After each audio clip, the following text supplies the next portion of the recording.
नेहा की उम्र सिर्फ 20 साल थी जब उसकी शादी अजय से हुई। शादी के बाद वो एक संयुक्त परिवार में आई जहां हर कोई अपने अपने काम में व्यस्त रहता था। नेहा के लिए सब नया था और इन सब के बीच बस अजय ही था जो उसे समझने की कोशिश करता था। समय बीतता गया और कुछ वर्षों में नेहा मां बन गई। अब उसकी जिम्मेदारियां और भी बढ़ गई। सुबह बच्चे को दूध पिलाना, फिर पूरे घर के काम निपटाना। दिन जैसे कब शुरू होता और कब खत्म उसे पता ही नहीं चलता। एक दिन अचानक घर में कई मेहमान आ गए। अब नेहा के काम की कोई सीमा ही नहीं रही। अजय ये सब चुपचाप देखता रहा, लेकिन कुछ कहता नहीं। एक रात आधी रात बीत जाने के बाद अजय की नींद खुली। उसने देखा कि नेहा अपने बच्चे को गोद में लिए धीरे धीरे झुला रही थी।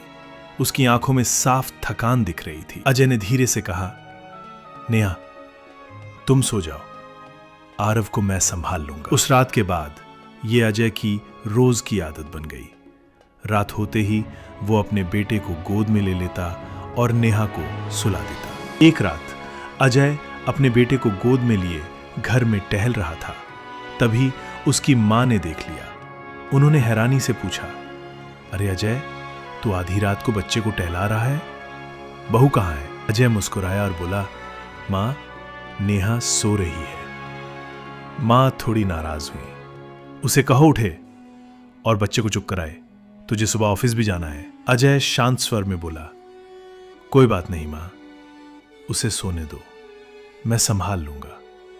अगले दिन सुबह सासू मां का गुस्सा फूट पड़ा। बहू, तुझे शर्म नहीं आती? अजय आधी रात को बच्चे को टहला रहा था और तू आराम से सो रही थी। नेहा कुछ बोलने ही वाली थी कि अजय बीच में बोल पड़ा, मां, मैंने ही नेहा से कहा था कि वो सो जाए। मैं देखता हूं कि नेहा दिन भर बिना रुके काम करती है, उसे भी आराम की जरूरत है। फिर वो बोला, जब घर में छोटा बच्चा होता है तो जिम्मेदारियां बढ़ जाती हैं।